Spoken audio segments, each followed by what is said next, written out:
Hi students, welcome to SDR channel.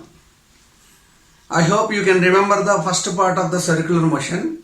So now I am going to continue that particular topic. So let us start. So circular motion, I am writing shortcut circular motion.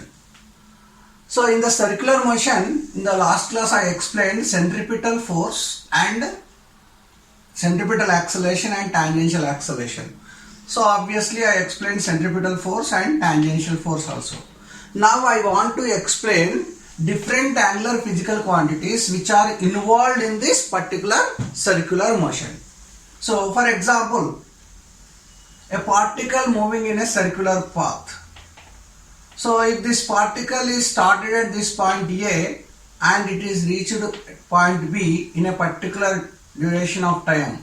So if the angle is this much, this is angular displacement, because the angle made by the particle in a given time, angle made by the particle moving in the circular path at the center in a given time is called angular displacement. So this delta theta is nothing but angular displacement.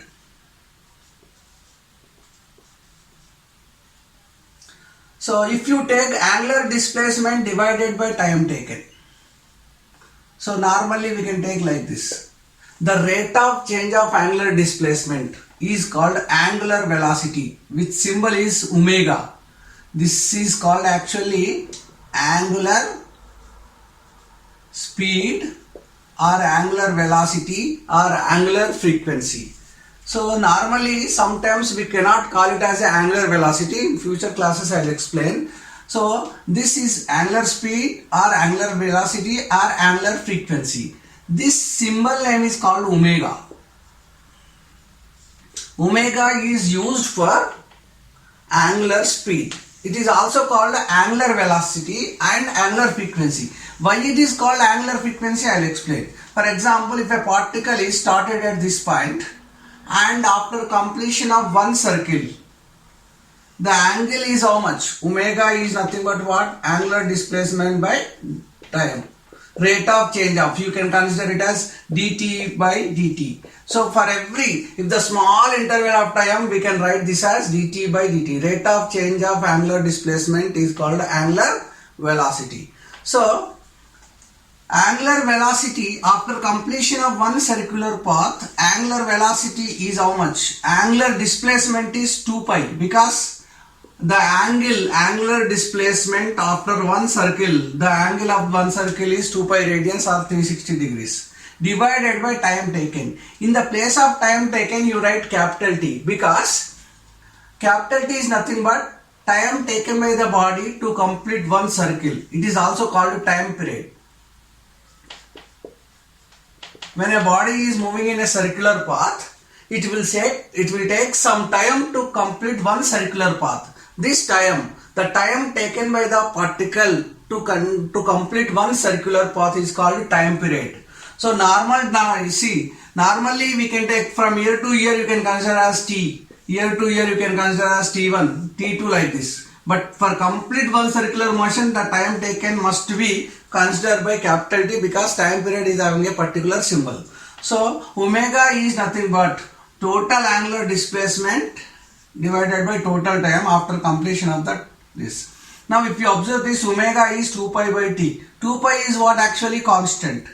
But if you write this carefully, 1 by time period, the reciprocal of the time period is called frequency. That's why it is called angular frequency. It is written as 2 pi f, because the reciprocal of time period is what? Frequency. Already we know this. When a particle is moving in a particular circular path, it will take some time, that is called time period. Number of circles per 1 second is called frequency. Frequency and time period are reciprocals to each other. I hope it's clear for you. So till now we completed angular displacement and angular velocity. So what is the difference here? In the linear velocity, when a particle is moving from one point to another point in the circular path, so it is covering linear distance also. This linear distance is nothing but ds by dt. The rate of change of linear displacement is called linear velocity. So don't confuse that. It may be appear like a circular path, but we are taking smallest duration of time. Even if it is circular path, it appears like a straight line. That's why you can consider as displacement. So even if it is curved path, actually small part of the curved path act as a straight path. So the straight line is considered as displacement. So when a particle is moving in a circular path, rate of change of displacement is called linear velocity.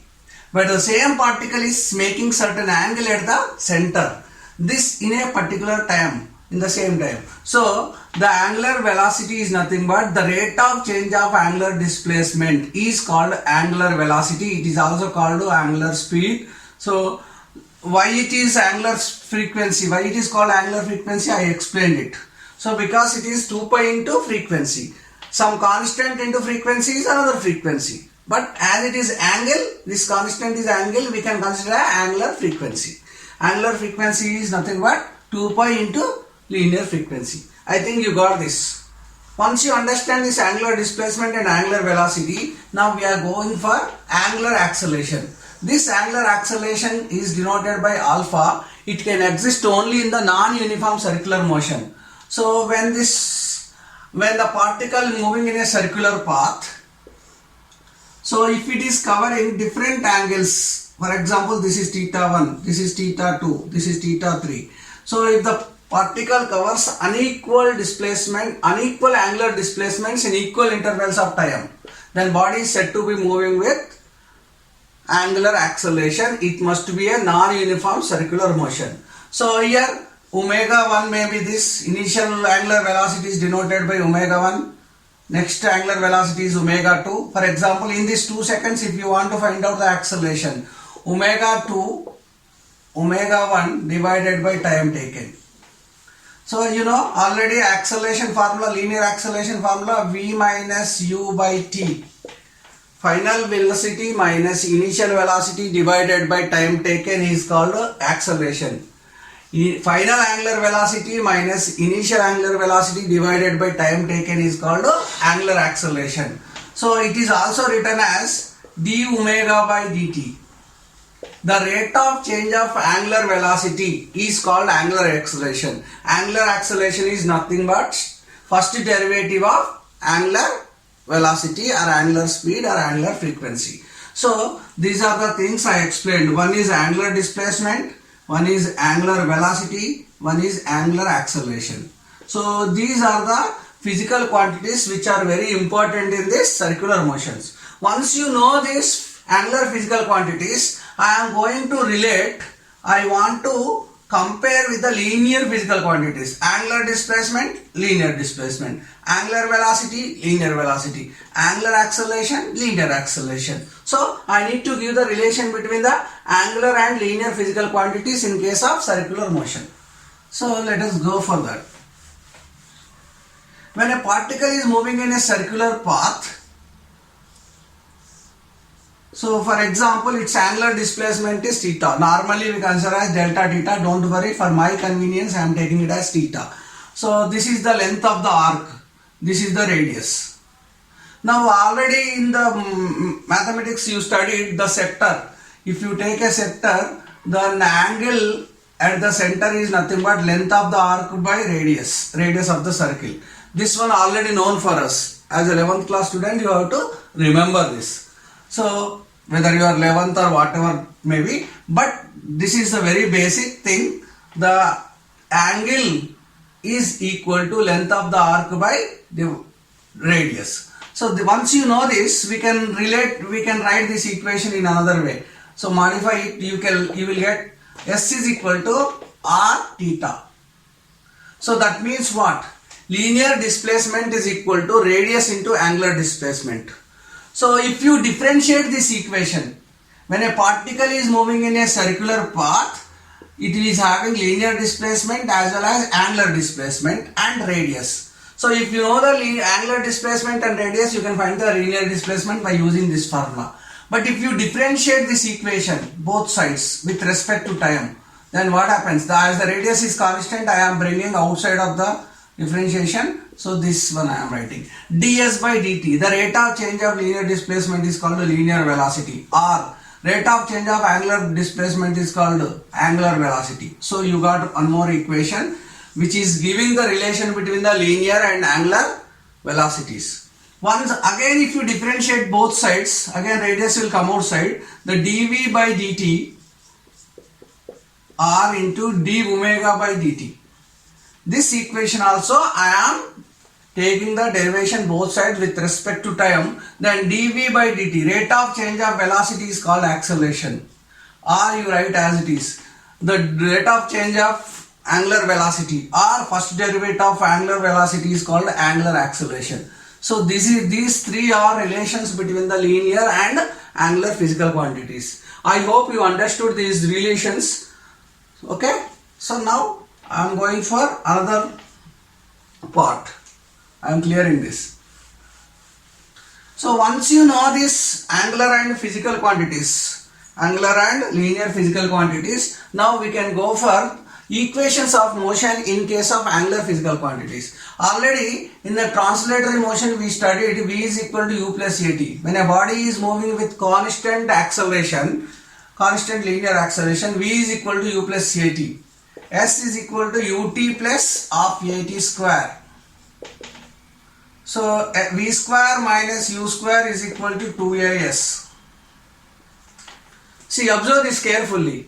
If I write this first equation, when a particle is moving in a non-uniform circular motion, if in the non-uniform circular motion the body can have angular acceleration. If a particle, I am writing equations of motion, corresponding equations of motion in case of non-uniform circular motion. In that, angular acceleration must be constant. These equations are applicable. You know, already these equations are applicable only when a body is moving in a straight line with constant acceleration. But I want to write corresponding equation in case of this rotatory or circular motion. So in this case, here A should be constant, here angular acceleration alpha should be constant. Then only you can write these equations. So now I am writing corresponding equation for this. V is final velocity. Here omega 2 is final angular velocity. For example, this is initial angular velocity, this is final angular velocity in a duration of time. So omega 1 plus A is alpha into time. This is first equation of motion in case of circular motion or rotatory motion. Yes, this is linear displacement. This is angular displacement. U is what? Initial velocity. Here initial angular velocity into time taken plus half into angular acceleration into time taken whole square. This is second equation of motion. This is first equation of motion in case of circular motion. Now we go for third equation of motion. Third equation is what? V square minus U square 2AS. In this case here you can write omega 2 whole square minus omega 1 whole square is equal to 2 into alpha S into theta. Observe this, final, initial linear velocity, initial angular velocity, linear acceleration, angular acceleration, linear displacement, angular displacement. It's very simple. We have derivations also. In the next class I am going to derive this equation. So like we already in kinematics these derivations are there. So here also we have derivations for these equations. So these are the three equations of motion, 1, 2, 3 in case of circular motion or rotatory motion. So once you understand this linear and angular physical quantities, so we need to go for direction of the angular physical quantities. So what are the directions of angular and linear physical quantities? We need to go for that. For example, I want to drive a screw into the board. If I want to drive the screw into the board, I want to rotate this. That means this head of the screw is rotating, it is in the circular motion. So what is happening? When I am rotating the screw in clockwise direction, the tip of the screw is going forward direction. This direction is considered as this direction of the angular displacement, angular velocity and angular acceleration. So because of the circular motion, the effect is what? The tip of the screw is moving in this direction. It is a very good example to understand the direction of this. When you are rotating this around this axis, when you are rotating this circle around this axis, when you are rotating this marker above this axis, this circular motion is clockwise, so the tip of the screw is moving forward. This direction is angular displacement, angular velocity, angular acceleration is always in the direction of the tip of the screw. For example, if you rotate anti-clockwise direction to remove the screw from the board, you have to rotate opposite. What happens? The screw will move back. That means the direction of the angular displacement, angular velocity and angular acceleration is changed into another direction, but it is always in the axis of the rotation. Initially it is this direction. If you change the direction of the circular motion, it is there. So 180 degrees change. But every time, whether you rotate clockwise or anti-clockwise direction, angular displacement, angular velocity, angular acceleration, always in the direction of the axis of the rotation. This one.